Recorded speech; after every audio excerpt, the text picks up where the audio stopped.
यह 2025 दक्षिण कोरिया की नई मजेदार ज़ॉम्बी फिल्म है जिसमें एक समूह ज़ॉम्बी सेना द्वारा घिरा हुआ है। जैसे ही ज़ॉम्बी कांच के दरवाजे को तोड़ते हैं, नया सिपाही अवि ने खुद का बनाया हुआ मोलोटोव कॉकटेल जलाकर फेंका, जिससे आग की दीवार बनने लगी और ज़ॉम्बी रुक गए। जब 3 लोग मुड़कर जाने ही वाले थे, आतंकी होटल के फायर सिस्टम ने स्विच ऑन किया, जिससे चारों हैरत में पड़ गए। कुछ ही देर में ज़ॉम्बी उठ खड़े हुए और चारों लोग जल्दी से दूसरे माले की ओर भागे।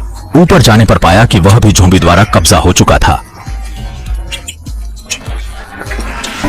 जैसे ही दरवाजे के पीछे ज़ॉम्बी जमा होते गए, चारों ने मुश्किल से दरवाजा बंद किया। कोई शक नहीं कि शेफ ने अपने पर काफी जिम्मेदारी ली और वह बिना रुके होटल की छत की ओर भागे, जहां वह सहायक मिलिट्री सिपाही से टकरा गए। इस तरह अवि और उसके साथी को अस्थायी सुरक्षा मिली। उसके हाथ में उसकी गर्लफ्रेंड यिंगजू द्वारा दी गई लाइटर था। सौभाग्य से यिंगजू को काटा नहीं गया था। वह सरकार द्वारा निर्मित सुरक्षा स्थल में सुरक्षित थी। इस समय छत पर मौजूद मिलिट्री सिपाही ने होटल के सुपरवाइजर से स्थिति जाननी चाहिए, लेकिन नीचे से जोरदार ध्वनि सुनाई दी।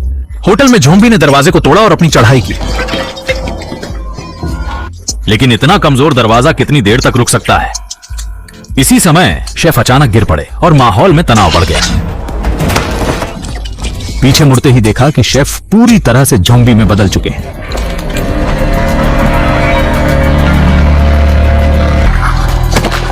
सहायक मिलिट्री सिपाही ने अलार्म बजाने की कोशिश की,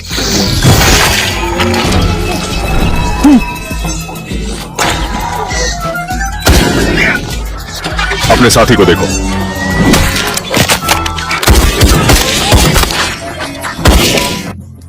समय के बाद ज्ञात हुआ कि उनकी बंदूकें खाली थीं। उस पल में एक दोस्त ने सहायता की पेशकश की।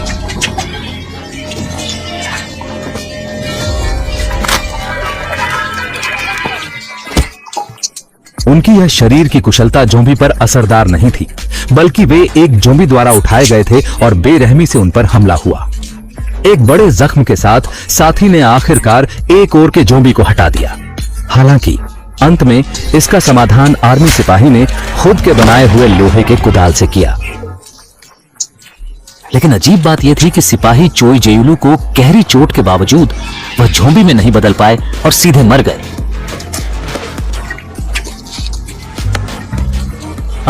ऐसा लगता है कि यह धरती पर कोई सही तरीका नहीं है जो मेरी जिंदगी बचा सके।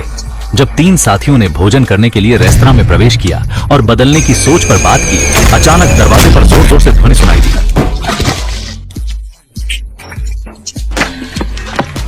खुलासा हुआ कि सिपाही चोई की प्रेमिका ज़ॉम्बी में परिवर्तित हो गई थी।